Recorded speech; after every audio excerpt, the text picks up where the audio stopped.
Mesdames, Messieurs, bonjour. Très heureux de vous retrouver sur Panafricaniste TV, la chaîne de télévision des panafricanistes. Notre grande interrogation du jour. Mali Le Drian, père et fils, face à la justice, les crimes pourront-ils être jugés? C'est notre grande interrogation. D'ailleurs, je vous lis la teneur de la convocation. République du Mali, un peuple, un but, une foi. Cour d'appel de Bamako, tribunal de grande instance de la commune 3 du district de Bamako. Pôle économique et financier, téléphone 20 29 71 34, cabinet de monsieur Kalamoudou B. Diko, juge d'instruction. Convocation. Le juge d'instruction du deuxième cabinet au tribunal de grande instance de la commune 3 du district de Bamako, pôle économique et financier, invite monsieur Jean-Yves Le Drian, né le 30 juin 1947 à Lorient, en France. Profession, ministre des Affaires étrangères de la coopération internationale de la République française. Domicile, Paris, sans autre précision. Téléphone, à se présenter à son cabinet 6 au palais de justice du tribunal de grande instance de la commune 3 du district de Bamako, pôle économique et financier, le lundi 20 juin 2022 à 8 heures pour affaire le concernant. Notez bien, affaire société civile et MP-C, Jean-Yves et Thomas, tous Le Drian, pour atteinte aux biens publics et autres infractions aux dépens de l'État du Mali. C'est fait à notre cabinet le 20 avril 2022. Le juge d'instruction, il s'appelle Mahamoudou Bello Diko, accusé de réception. On le voit également, il faut le préciser encore, sur la convocation. Pour comprendre justement ce qui se passe, nous sommes avec Albert Anatola ici. Il est directeur de publication du journal Le Cactus et surtout journaliste d'investigation. Albert Anatola ici, bonjour, bienvenue à vous. Bonjour à vous, Steve Jelangos. Je dis bonjour aux nombreux téléspectateurs de Panafricaniste TV, cette chaîne véritablement engagée dans le panafricanisme authentique. Oui. Parce qu'il y en a de plus en plus des infiltrés, des panafricanistes à la noix. Donc je salue, n'est-ce pas, ces téléspectateurs-là, autant que je salue justement les militants du Front patriotique gabonais qui sont rang debout, justement désormais contre la présence des bases militaires françaises sur leur territoire. Dans cette foulée, dans cette perspective, il est prévu justement le 24 mai prochain une marche de protestation de ce côté-là. Je crois d'ailleurs qu'une lettre dans ce sens a été adressée à l'ambassadeur de France de ce côté-là. Quand je dis cela, mon coup de gueule, comme mon habitude, c'est un constat effarant que je voudrais justement partager avec vous, avec les téléspectateurs de Panafricaniste TV. Sur le continent africain, depuis justement bien avant et pendant, et peut-être certainement après la crise ukrainienne, le narratif, n'est-ce pas, occidental et européen nous fait constater, nous fait comprendre que nous serons menacés par une crise alimentaire.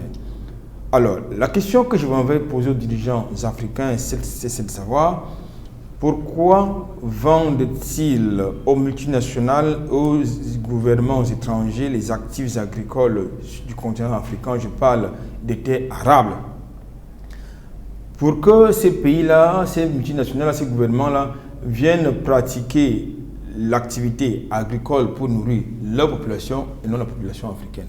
Nous avons l'habitude de le dire, Steve Jelangos, en Afrique, la prochaine crise sociale ne sera pas militaire ni politique, elle sera foncière. Elle sera foncière.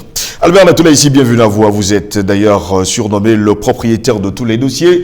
Et cette fois-ci encore, nous avons justement une convocation de Jean-Yves et Thomas Le Drian qui doivent se présenter le 20 juin 2022 à 8 heures, on va le dire ainsi, pour affaire les concernant au tribunal, au cabinet 6 au palais de justice du tribunal de grande instance de la commune 3 du district de Bamako. Que repose-t-on aujourd'hui à Jean-Yves et Thomas Le Drian? Souvenez-vous, Steve Jelangos, dans une autre tribune, et là je me félicite de ce que les autorités de la transition malienne nous suivent, nous écoutent. Dans le contexte, n'est-ce pas, de l'arrogance de Paris à l'endroit, n'est-ce pas, des autorités maliennes, nous avons demandé, nous avons suggéré aux autorités maliennes de résilier tous les contrats.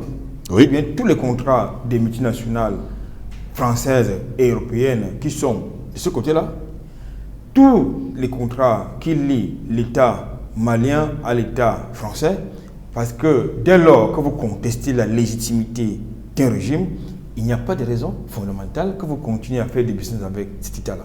Donc vous devez prendre vos responsabilités et en tirer les conséquences de droit. Oui. Quand je dis cela, j'ai évoqué justement dans ce contexte-là un contrat, entre guillemets, qui avait été établi. Et le mot établi, c'est un peu, je le dis, je crois que ce n'est pas le terme approprié. Un marché de gré à gré qui avait été passé, qui avait été attribué à la société Ouverture Technologie, devenue Idemia, par l'ancien président malien Ibrahim Boubacar Keïta, oui. dans le cadre de la production des passeports biométriques. Il s'agissait d'un contrat qui avait été initialement attribué dans le respect, n'est-ce pas, des procédures et de la réglementation portant code général, portant code de marché public du côté du Mali, un contrat qui avait été initialement attribué entre 2001 et 2015 à la société canadienne Banknote qui justement s'occupait de la production des passeports biométriques. Oui. À l'époque, ça coûtait relativement moins cher justement aux Maliens, aux citoyens maliens, 18 000 francs d'établissement du passeport. Et c'est l'État malien, à travers le ministère des Finances, à travers le responsable de la sécurité et éventuellement celui de la défense qui s'occupait justement de la commercialisation. Oui. Ça permettait donc justement à l'État malien, je veux dire au trésor malien, d'avoir un peu d'argent. Malheureusement, dans le contexte justement de la lutte contre le terrorisme du côté du Mali, sous la pression de la diplomatie française, notamment avec l'ambassadeur de France au Mali à l'époque, et avec l'entregent de M. Jean-Yves Le Drian, alors ministre de la Défense, il y a eu beaucoup de pression justement sur Ibrahim Boubacar Keïta, qui a finalement rendu ce service à M. Jean-Yves Le Drian pour attribuer ce contrat en violation, n'est-ce pas, du décret numéro 2015-06040 du 25 septembre portant code justement des marchés.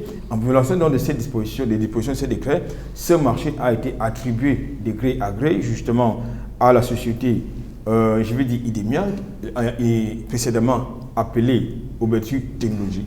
Oui. Et désormais, cette société qui est dirigée par M. Thomas Lodian, le fils de l'autre, justement s'occupe à la fois de la production et de la commercialisation justement de ce passeport biométrique et qui est vendu entre 30 et 35 000 francs et le gouvernement malien ne s'en tire qu'avec un minimum de 1/3 justement. Donc ça veut donc dire que ça pose un problème non seulement au niveau de la rentabilité, ça pose un problème au niveau des procédures d'attribution de ces machines, ça pose également un problème géopolitique, c'est-à-dire le contrôle des données justement des citoyens maliens et entre les mains d'une société MSN qui est dirigée par un autre Français du nom de Daniel, oui. qui gère justement toutes les données justement, qui gère toute la base de données, n'est-ce pas, des Maliens. Je pense donc qu'il est tout à fait logique que dans le contexte de libération du Mali, des métastases de la France-Afrique, dans le contexte de la souveraineté désormais établie, retrouvée ou en quête de retrouvée du Mali, je pense que désormais il est important que lorsqu'un dirigeant, un oligarque français a des bisbilles, a commis des scandales, des crimes sur le continent africain, qu'il soit poursuivi par justement l'appareil judiciaire, par le système judiciaire africain et non pas pareil dans le cadre des fameux accords de coopération judiciaire. Et nous nous posons justement la question, Albert Anatole, ici, les crimes pourront-ils être jugés? Il faut d'ailleurs préciser à nos téléspectateurs ce matin que le Quai d'Orsay a indiqué mercredi soir à l'AFP, rien à voir n'avons pas été informés, on va le préciser. Aucune notification ni information d'aucune sorte ne nous est parvenue par les canaux appropriés, déclare d'ailleurs le Quai d'Orsay. Une source judiciaire du côté du Mali a précisé que cette enquête faisait suite à une plainte d'une plateforme de plusieurs associations de la société civile malienne dénommée Malico, la cause malienne. C'est une histoire d'attribution d'un marché de fabrication de passeports maliens à une société française à laquelle l'office de Le Drian serait lié, ajoute d'ailleurs cette source. Est-ce que les crimes de Jean-Yves Le Drian et Thomas Le Drian pourront être jugés au Mali? Elles doivent être absolument jugées. Pourquoi est-ce que séparer je parle de la justice française qui a le droit de juger les Français, je veux dire les Africains et non l'inverse? Ça doit être jugé parce que ces crimes, il s'agit des crimes à la fois économiques, c'est des crimes financiers qui ont été commis au détriment des Maliens et des États maliens qui doivent être jugés au Mali. Je pense que dans le cadre de la coopération judiciaire, il existe bien des canaux de communication d'une convocation. Ça existe, ça peut passer par directement l'ambassade de France ou ce qui en tient lieu au Mali. Oui. Ça peut passer par l'ambassade du Mali du côté de la France. Ça peut passer directement par courrier spécial du côté pour être saisi par un huissier du côté je veux dire au contrevenant, je veux dire Monsieur Le Drian père Monsieur Le Drian fils. Oui. Donc je crois qu'il est, même si la symbolique est forte, parce qu'aujourd'hui je ne sais pas pourquoi est-ce qu'ils ont attendu longtemps pour rendre public ces documents. Peut-être ça allait un peu influencer la campagne de Jupiter, parce qu'il s'agit quand même d'un gros scandale. Vous avez parlé d'infraction, vous avez parlé, dans le contexte français, on appelle ça, il s'agit d'une atteinte justement, comment ça s'appelle? Vous pouvez me rappeler l'infraction qui a été convoquée là tout à l'heure? Il faut préciser par ailleurs, je vais reprendre d'ailleurs les propos, le ministre français des Affaires étrangères Jean-Yves Le Drian est convoqué par la justice malienne dans le cadre d'une enquête portant sur une atteinte aux biens publics et autres infractions. Il s'agit donc d'une atteinte aux biens publics et autres infractions. Oui. Donc, dans la juridiction française, on parlera de prise illégale d'intérêt et de favoritisme. Oui. Dans le contexte français. Dans le contexte malien, on parle d'atteinte aux biens publics et autres infractions. Oui. Alors, atteinte aux biens publics, ça veut dire quoi? Ça veut dire, et autres infractions, ça veut dire que là, vous savez, un titre de passeport, un titre de transport comme le passeport, il s'agit d'un document officiel qui appartient à un État. Et la production de ce titre a été attribuée de manière absolument illégale à une entreprise étrangère, notamment Ouverture Technologies, qui est devenue IDEMIA et qui est gérée par M. Thomas Le Drian. Et dans le contexte, dans le processus d'attribution de ce marché, il y a eu des pressions. Il y a eu beaucoup de pressions. Plusieurs fois, l'ancien ambassadeur n'est-ce pas, je ne parle pas de Nicolas Normand, je ne parle pas du prédécesseur de Nicolas Normand, qui a été chassé. Il a fait beaucoup de pression sur le président, l'ancien président malien Ibrahim Boubacar Keïta, soutenu, n'est-ce pas, par M. Jean-Yves Le Drian, avec l'adoubement, il faut également le préciser, de M. François Hollande, parce qu'il faut quand même le rappeler que M. Ibeka était l'ami intime, notamment au niveau de l'international socialiste, était l'ami intime, n'est-ce pas, de François Hollande. Donc François Hollande, avec d'autres chefs d'État africains et au niveau même du Moyen-Orient, on fait pression justement pour Boubacar Keïta pour qu'il, n'est-ce pas, ce contrat soit attribué de manière, j'insiste là-dessus, illégale, justement, à cette société-là. Donc il s'agit donc de prise inégale d'intérêt et de favoritisme qui, non seulement bafoue la réglementation malienne en matière d'attribution des marchés, c'est-à-dire la violation de des dispositions du décret que j'ai cité tout à l'heure, et en plus, ça crée un manque à gagner, un préjudice au trésor public malien. Donc, en France, ce sont des choses qui sont inacceptables. Pourquoi on devrait accepter au Mali ce qu'on ne peut pas accepter en France? Quand je dis cela, je voudrais également rappeler que cette plainte a été introduite par justement, il s'agit d'un collectif justement l'association Malico, d'associations je veux dire des partis civils, non, des sociétés civiles, je veux dire, j'arrive, des sociétés civiles. Cette plainte a été introduite le 22 février dernier auprès, n'est-ce pas, du deuxième juge d'instruction du tribunal de grande instance justement de Bamako, commune 3. Et la copie de cette plainte avait été remise en son temps, au ministre de la Justice de Malien. Donc, je crois qu'aujourd'hui, il y a eu un travail de fond au niveau des procédures qui a été bien maturé, et nous avons donc la conséquence positive, justement, tant pour les Maliens que pour les panafricanistes qui est là. Il faut justement que cette forfaiture, justement, puisse obtenir réparation, mais de manière fondamentale. Cette affaire remet au goût du jour d'abord la nature des contrats des sociétés étrangères sur le continent africain, la manière dont ces contrats sont obtenus par ces multinationales. Je voudrais, quand je le dis, je reviens un peu dans le contexte justement camerounais, où vous avez la concession, n'est-ce pas, du terminal conteneur du port autonome de Douala, qui avait été attribué en son temps à DIT, une filiale, n'est-ce pas, du groupe Bolloré, pour la gestion du terminal conteneur. Arrivé à son terme, cette filiale a voulu justement la prorogation justement de ce contrat-là. Malheureusement, au regard de l'inventaire de la gestion, de ce qu'on fait l'inventaire de la gestion de ces terminaux conteneurs par cette filiale, on s'est rendu compte qu'en fait, l'État camerounais était plus que perdant.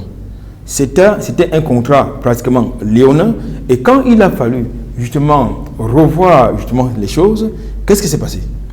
Il s'est passé que les responsables d'IT ont saboté le logiciel d'exploitation du terminal conteneur, et il s'est retrouvé que l'ancien DG du port de Douala, à l'époque Emmanuel Etunde a été pratiquement assassiné par les réseaux pro-Bolloré. On s'est retrouvé que le Quai d'Orsay et l'Élysée ont débarqué au Cameroun pour faire pression sur certains, notamment au président de la République du Cameroun, pour attribuer ce contrat à nouveau au groupe, à la filiale Bolloré. Donc, c'est un peu comme ça fonctionne. Pas des mécanismes de corruption, pas des mécanismes justement, j'avais dit de chantage, parce que à Ibeka, on avait promis ce que vous savez, c'est-à-dire l'assistance militaire dans le cadre justement de la lutte contre le terrorisme.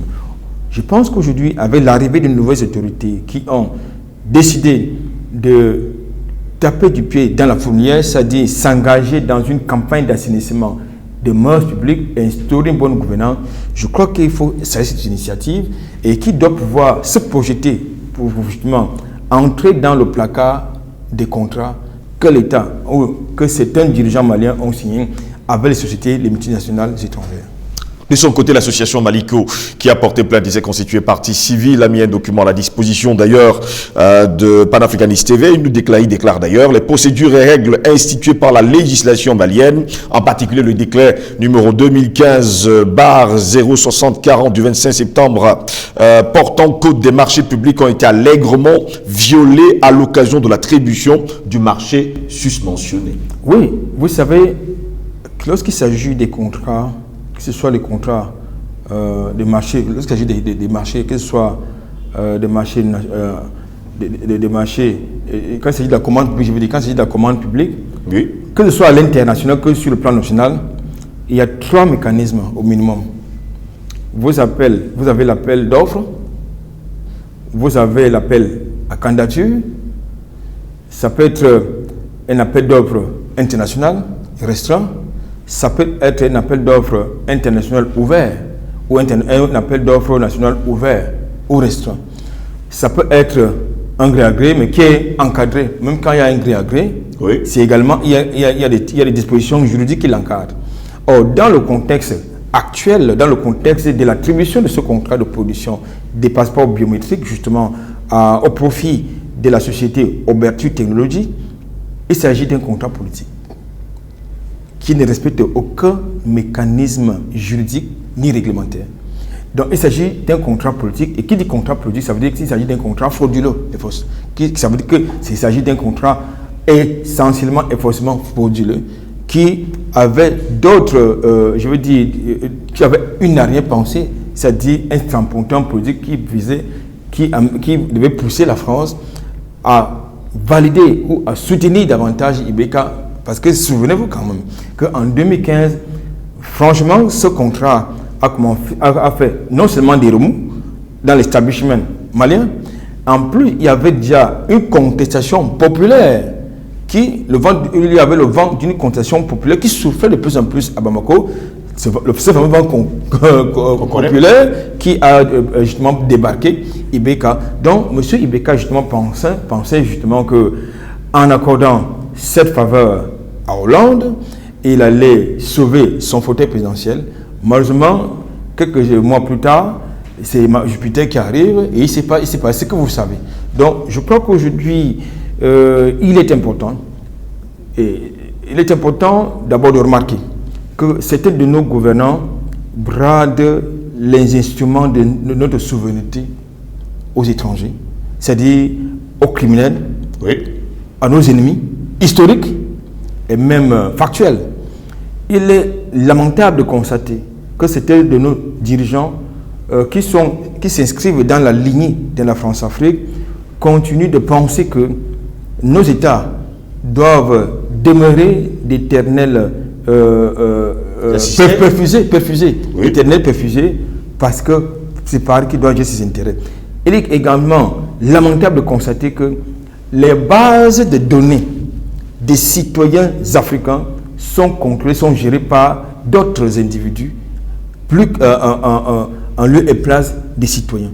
Donc, c'est une réalité qui n'est pas singulière, qui n'est pas spécifique au Mali. C'est une réalité qui est commune à beaucoup de pays de l'espace francophone.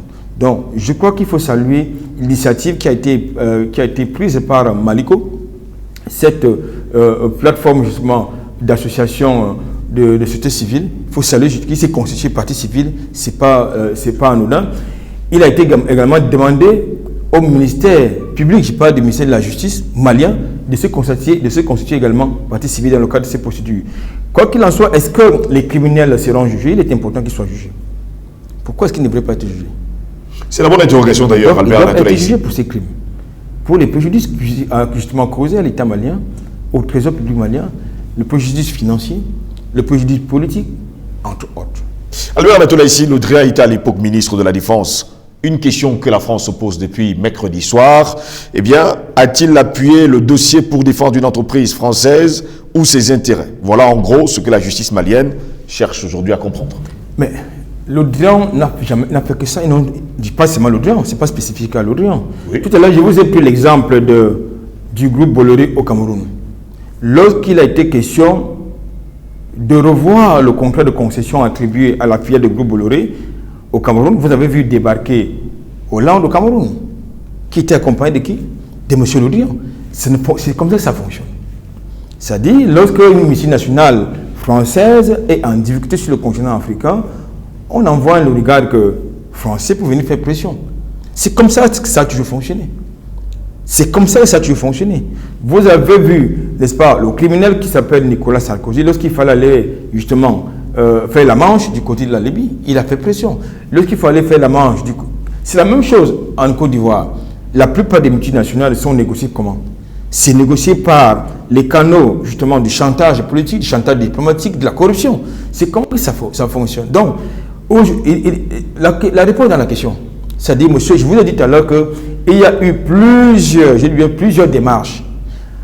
D'un côté, avec l'ambassadeur, du prédécesseur de Nicolas Normand, du temps où M. Ibeka était aux affaires, il y a eu plusieurs démarches de ce côté, beaucoup de pression d'ailleurs. Il y a eu beaucoup de pression, des demandes d'audience pour rencontrer justement le président Iboubacar Keïta, ensuite soutenu par Yves Le Drian, qui a fait plusieurs voyages à Bamako, ça il faut le préciser. Et il faut seulement voir le côté de la Méditerranée, c'est-à-dire du Paris. Il y a même des agents publics, des agents de l'État maliens qui ont justement milité, qui ont contribué à ce que cette imposture, cette forfaiture soit effective. Donc je crois que la procédure judiciaire qui a été lancée par l'action publique qui a été lancée par le gouvernement malien ne doit seulement pas concerner Jean-Yves Le Drian et Thomas Le Drian et les autres, ça doit également s'étendre sur les Maliens qui ont décidé, qui ont laissé se corrompre, qui ont décidé de se faire corrompre, et vendre, laisser, n'est-ce pas, leur souveraineté en pâture, justement, entre les mains des criminels. Et nous connaissons Jean-Yves Le Drian, Thomas Le Drian, ils ont des affaires du côté, n'est-ce pas, du Moyen-Orient, en Arabie Saoudite, au Qatar. C'est comme ça que ça fonctionne. On parle depuis quelque temps d'une décision courageuse de la part des autorités maliennes, mais une question que certains Africains se posent, ne sont-ils pas des charbons ardents que le gouvernement malien est en train de se mettre sur la tête? Monsieur Islangos, il fallait bien commencer quelque part.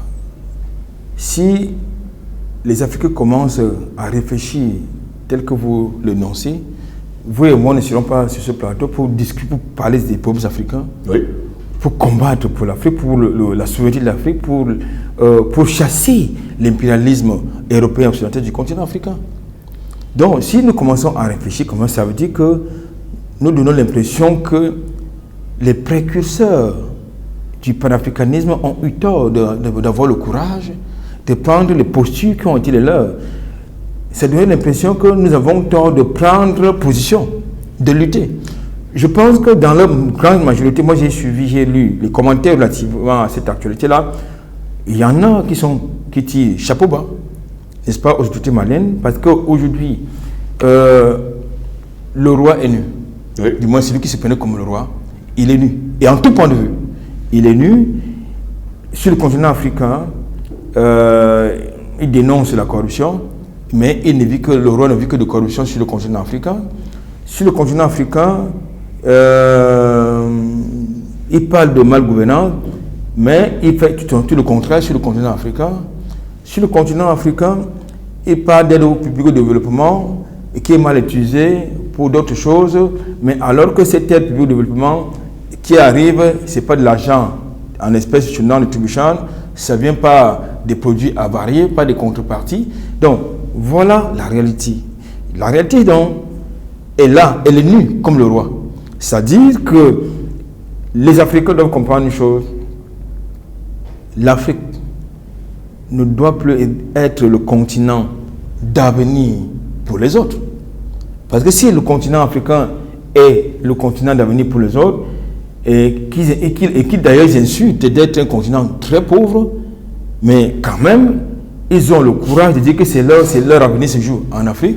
Vous devez comprendre qui est le menteur. Ou surtout l'entourloupette, ou surtout la forfaiture.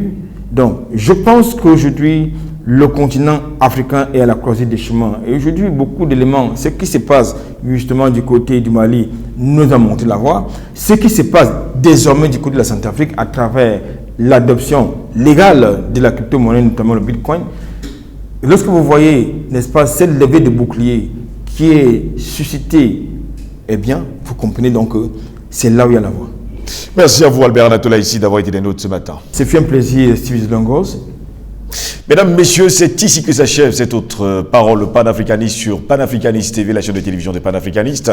Vous l'avez très bien compris, eh bien, Thomas Le Drian et Jean-Yves Le Drian sont attendus du côté de Bamako en juin prochain à se présenter devant le tribunal de grande instance de Bamako, commune 3. Au plaisir de vous retrouver très prochainement sur notre chaîne de télévision.